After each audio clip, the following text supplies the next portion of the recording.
Good morning, everyone. It's Monday, June the 29th, and welcome to 7 Investing Live. This is our live stream event where we focus on several of the stock market's most intriguing opportunities.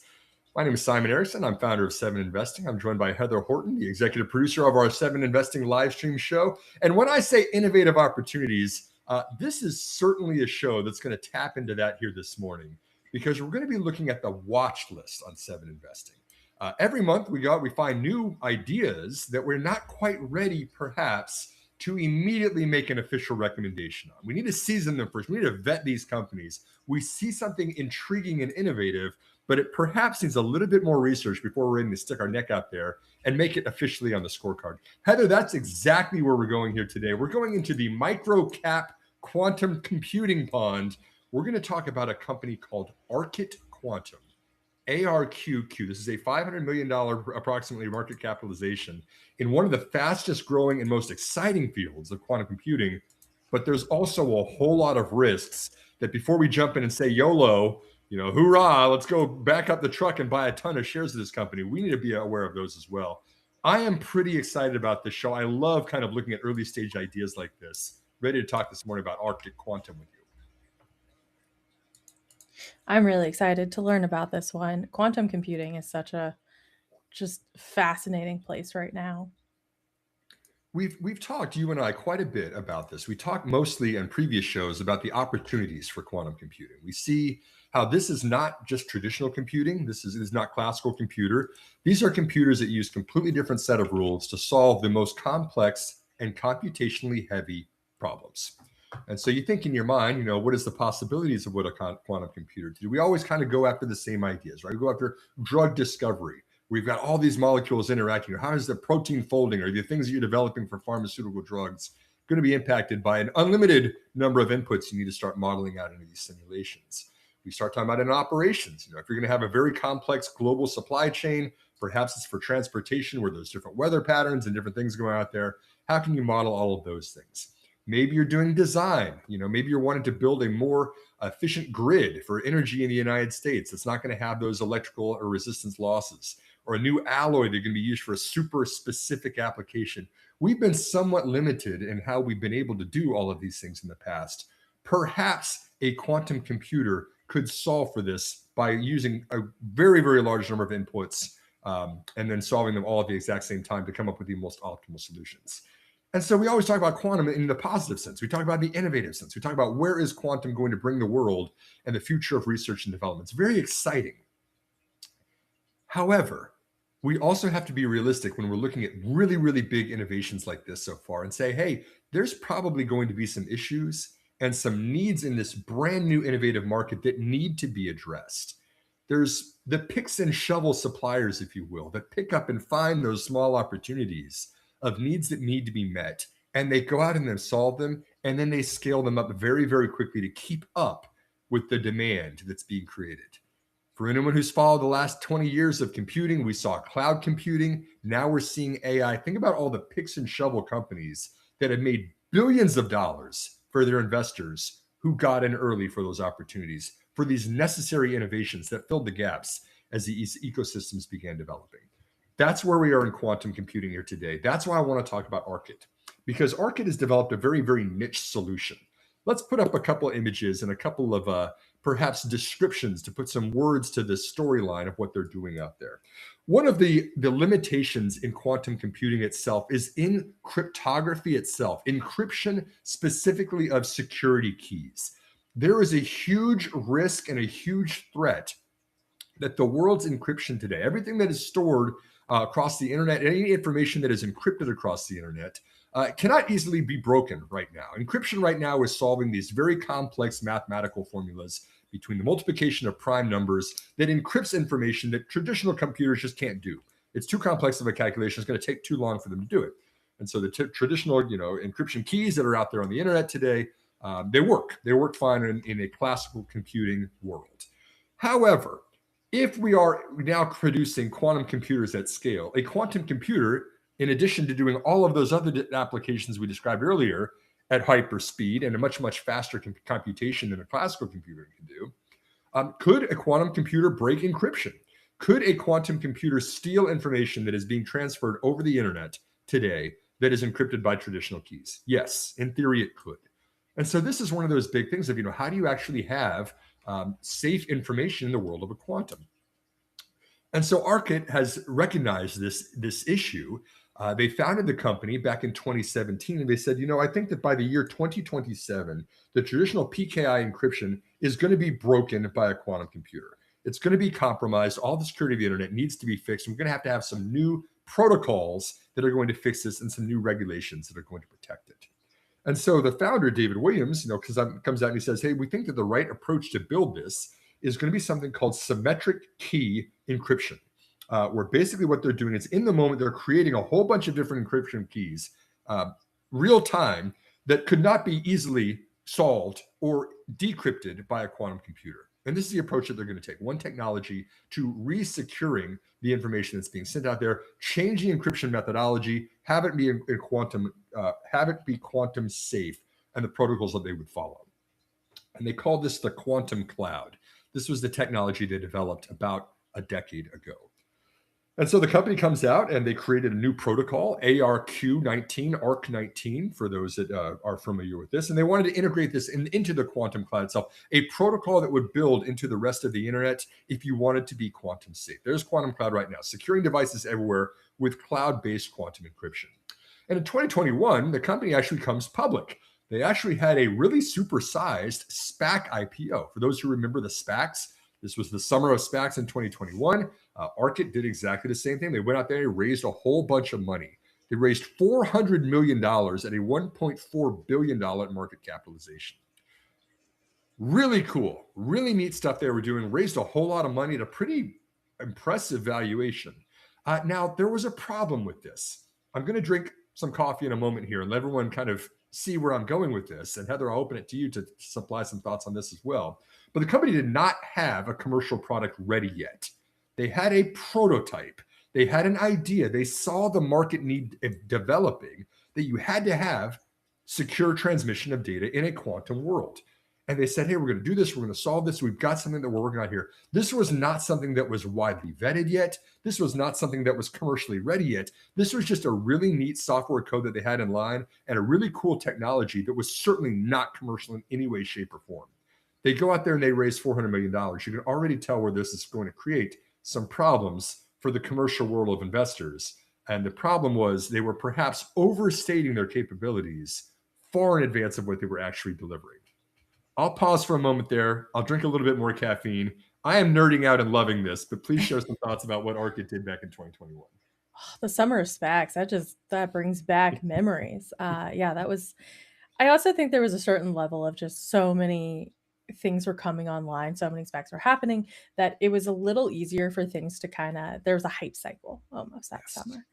And I think that definitely caused some problems. And you're always going to have an issue when a company is coming public without an actual product, because if it's an idea, not the final product, you don't have the numbers, you don't know what it's going to cost, you don't know the realities of it, and it's really easy, especially in a space like quantum computing where most people don't know what that means. They just know it's different and better probably in some ways. And it's pretty wild. You use quantum entanglement. So instead of something being a yes or no, a one or zero, a bit, they can be either. And it processes being like, what if every single variable was maybe both? I think that is correct. I am not a quantum physicist. That is what I've read. Spot on. Superposition. Nailed it. Um, thank you. I do like this stuff. I read about it a lot. And so, but when you're just saying like people gloss over and you say quantum and they're just like, yeah, sure, that sounds really cool. And then you're going to get into trouble as investors because you're not investing in what you know, because very few people know this stuff. Absolutely. Very few people do know this. And the way that you have something that is a neat idea and a narrative you have to qualify it next. You have to show we are doing what we say we're going to do. Otherwise, like you said, very few people, you accept the narrative, okay, you're going to protect every device in the entire world from being quantum attacked.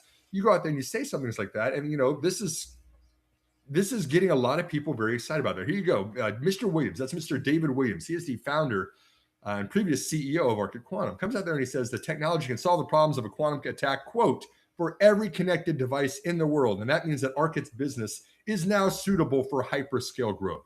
Okay, awesome if you want to go out there and raise $400 million, which they did. However, you have to back it up when you make a statement like that. And Arqit was nowhere near securing every connected device in the world from quantum attacks. We didn't even know what quantum attacks were going to look like yet. So when you make a statement like that, pull it back a little bit, Mr. Williams. This is a really, really bold statement to make. And so actually what happened next was exactly what's supposed to happen next. British cybersecurity research organizations went out there and they started to vet Arqit's solution. Now, they didn't completely deride it. They didn't say there's nothing here. But they did do exactly what you would hope that they would do, which would say this is not commercial ready. This is a prototype and is certainly not ready to protect every device in the entire world. You'd have to change all of the internet protocols and all of the encryption protocols that are being used globally across the internet right now to conform to the way that that Arqit is wanting to do this symmetric encryption key technology. So Mr. Williams took offense by that, actually said some mean things, we can say it that, about the British group that was doing this evaluation. And it ended up kind of having him need to be removed as the CEO of this company. I won't get into it more than that, Heather. We can let anyone do the research on the internet if they'd like to find out what was said out there. But this is what happens 3 years later. A few years later, after the IPO, you now see Arqit announces the leadership transition. The co-founder and current CEO, David Williams, steps down. You've now got their new incoming CEO coming in. Andy Lever is actually a pretty good long-term hardware businessman, an engineer that kind of turned business. Andy Lever's, the new CEO that was coming in here. He's done quite well, but this is a big deal when you have a company that raises a lot of money and then the founder and CEO steps down a couple years later. This is a necessary transition. I think that what's going on here is Arqit wants to show some credibility in the market, that you've got somebody that went out there and built this idea and took advantage of finding an opportunity in the market that needed a solution to address it. Got a lot of people very excited about it, but I think that kind of took a step back when you get a little bit too hyperbolic in the statements that you're making. Now let's go out and let's bring in the engineer. Let's bring in the technical person that's going to say, hey, look, we're not going to secure every device in the entire world from quantum attacks today, but here's what we've got. This is the technology we have in place. And now I want to start signing some partnerships with some other partners and some other customers, and also the academics to say, this is where we're at right now. Let's grow this business at the pace it's supposed to be growing. That's how I interpret where Arqit is today. They raised some money. They have plenty of money to fund the business right now. A lot of it right now has been in getting the patents in place. They are a patent protected technology. They now also don't just have that initial quantum cloud. They've now built out other applications as well. One of the most recent ones is the encryption that they have. That's a real-time encryption algorithm that they're going to actually using for real-time kind of end-to-end encryption for quantum attacks. It is monitoring continually the information that's being sent in and out of networks to make sure that it is quantum safe at the time. And they've integrated this not only with their own, but also with other partners out there. They're working with Intel right now, is a channel partner that said, hey, we're onto something here. We're going to put this into our accelerators, into our hardwares to make sure that the information that's going across them is quantum safe. More of monitoring at this point, and then working with other partners, security companies, other channel partners to actually make sure the end solution is also quantum safe. There's one more thing that's very important in this. As I pull up the timeline, bear with me one moment on this. There is a timeline that is you have to be compliant for certain different quantum, the post-quantum world that's going to be coming in for the migrations out there. We're calling this post-quantum cryptography migrations. And this is being pushed by the National Institute of Standards and Technology in the United States, mandating all American federal agencies to have post-quantum cryptography migrations to the latest standards no later than December 2030. There are similar timelines in existence for the regulators and the government agencies of United Quantum, for the United Kingdom as well.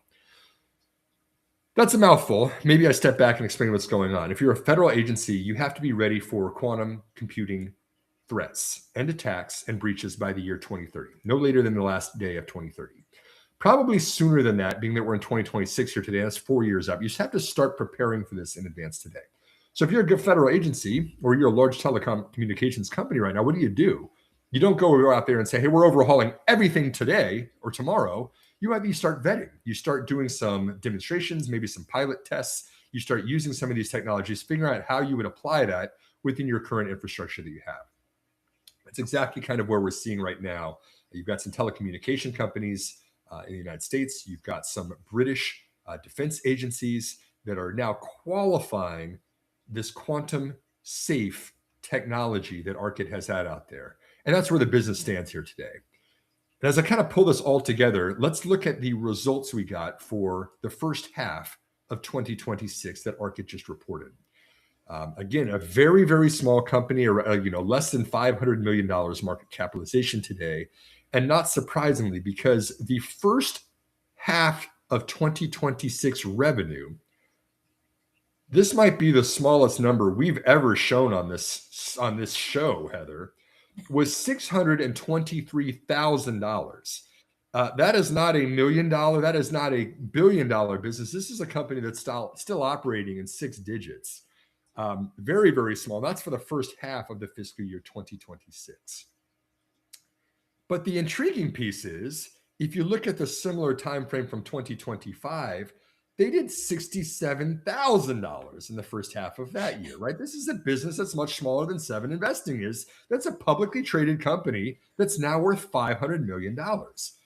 And yet it grew 10x year over year. How did it do that? Well, it's got some commercial launches of its new encryption intelligence, that end-to-end solution we just talked about out there. They've also went from having 7 contracts in place for full fiscal year 2025 to 11 here in the first half of the fiscal year 2026. Some of these are actually really, really large customers, right? Intel, that trust domain extension that we said that they're integrating into their own environments, as also 6WINE and RAD, which are, kind of cybersecurity companies that they're using as channel partners out there to launch this new encryption intelligence end-to-end that they've got out there.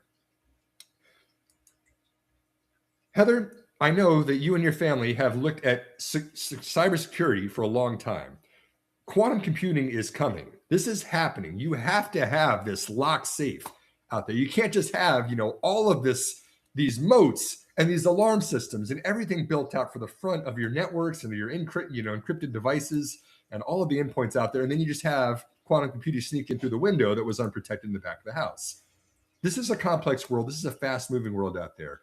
We're already discussing if quantum goes mainstream, if people start using quantum computing, there's some information that's very sensitive that you need to protect with quantum. I think it's very interesting. I think this is the right time to start having those conversations. You've already got the timelines in place for federal agencies to adopt this. We know that once stuff goes federal, you've got commercial that's not that long after that that's going to adopt this as well. I think just overall, this is a company that's in the right place at the right time. And there's a ton of risks, but let me tell you, as an early stage investor, I'm intrigued right now. I am very intrigued as well. I am glad to see that there is a timeline for getting uh, quantum security up and running. We didn't really see that as well with kind of cloud computing like the 2010s. Um, Things we had multiple huge government breaches, a lot of companies had big breaches, and there was questionable security for the new technology at that point, and none of that was as game changing as quantum's going to be. And I don't know if quantum will become completely mainstream, but it is so powerful. It is definitely going to become an option. Like, I can't see a world where quantum computing just fizzles out. It's so powerful in comparison to what we have now. And so there will be risks because there will be options for bad actors. So you need companies like this that are coming in and making some solution for that. And I think it is really a fun, interesting time to start investing. I might add this to my basket of quantum stocks because It's neat, and it goes from, like we said, from technology. We're kind of still in the research world, and you start seeing some companies go public, raise some money, and then it's a question of like what's actually going to work out there, right? And I think this is the most interesting part of early stage investing is it's not just what the financial statement says. You want to be a step ahead of when this hits the income statement. You want to look at what's going on out there, because then 6 months down the road, 12 months down the road, that's where you start seeing the progress.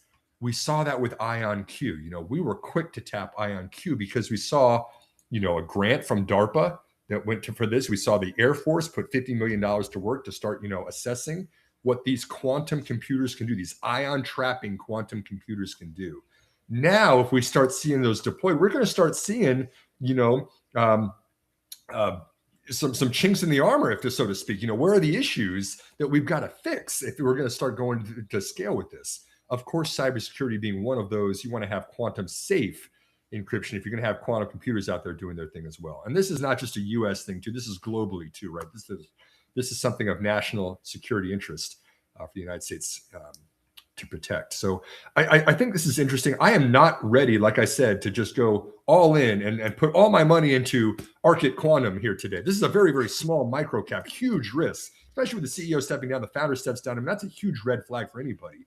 But I do like that they're in the right place at the right time. You're starting to see those evaluations. Perhaps there is something to this technology that's going to go out there and be successful. But again, there's nothing wrong with taking a basket approach to this too, because quantum itself is such an early field. We do not know who the true winners in this are going to be just yet.